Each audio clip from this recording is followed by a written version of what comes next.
Hey guys, welcome to Save Money, Save Planet with me, Rachel Cruz. Today I have created a totally thrifted living room that I think actually looks good.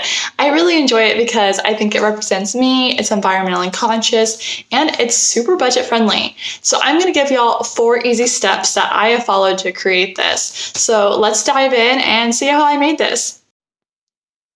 Hey guys, if you're on a budget or you love saving money, but you don't want to compromise style or comfort for it, I would go ahead and press subscribe now for that loaded content on my page, Save Money, Save Planet.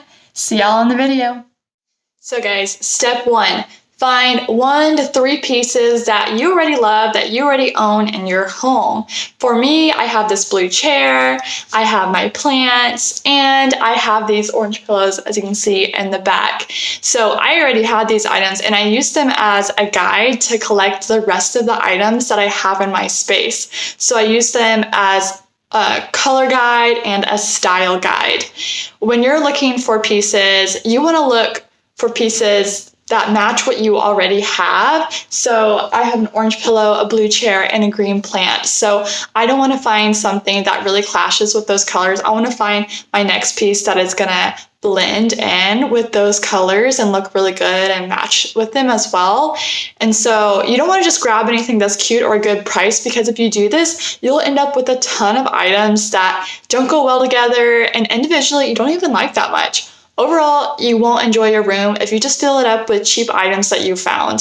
So when you look to buy or purchase something, look back at your favorite items and you want to keep and think to yourself, does this coordinate well with my guide piece that I already have? If the answer is no, even if it's a really good price, don't get it. Be patient and wait for something else. So this item or items can be something like a big furniture piece or something small like a candle or a picture frame. It could even just be one color that you really want to incorporate. So if you still don't have any favorite items or colors, that's also okay. You're not hopeless. If it's still nothing, just move on to step 2 and have that be your starting point. Okay guys, it is time for step 3. Where do I find items for a good price? So there are 5 different places that I personally have collected things from and have found good luck with. So number 1, past roommates, friends, family members, giving me things that they just didn't want anymore.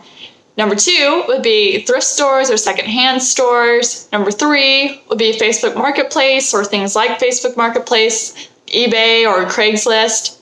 Number 4 would be they were gifted to me through a birthday, a wedding, or just generally people didn't want them anymore and they gave it to me. Number 5 would be I made it. And number 6, believe it or not, I found it sitting by a dumpster. So dumpsters are sometimes actually a gold mine, and I'll have to do a video on it later because dumpster diving for furniture actually just brings me so much joy. Okay guys, now we are at step 4. So step 4 is the hardest. Patience. So collecting a living room on a budget will have to be created over time. It took me, I'm going to say, at least 6 to 8 months to decorate for this living room space once I moved into this apartment. My items were collected probably over a span of a year or 2 from roommates, friends, Facebook Marketplace, and yes, dumpsters. I held on to my favorite items for a while before I finally had the chance to move in and make this space. But I did know that I would have this space in the near future. So that's when I started to think about my favorite items and start to keep those. So you do have to learn to let go of items that are just okay, but they're not your favorite, so that you don't build a lot of clutter with a bunch of items that don't really spark joy for you. It has taken me this long because I'm pretty picky about style and quality, and I was looking for very specific items to fill a need and match specific colors and items that I already had. Okay guys, we're going to take a little look at my living room, and just to let you know, no celebrity stylists have called me and asked to film my living room for their magazine. But who cares? I am happy, I'm comfortable, and I'm super proud of my little space that I've created. And I think that's really the best success story that anyone can ask for. So let's dive in. Okay guys, and here we have my living room. So I have my couch here that I thrifted for less than $2.50. I have one of the pillows that inspired the color theme, my plants that inspired the color theme, and my favorite blue chair over here that inspired it. I have my husband's guitar amp over here. It's now become part of our decoration. I don't really like a square on top of a square or rectangle on top of a rectangle. So instead of putting a picture on top, I decided to break it up and do some flowers on top instead, and I think it gave it some interesting style aspect to that. And then over on the other side, I had the same idea too. I didn't want just another rectangle on top of this rectangle shape of a couch.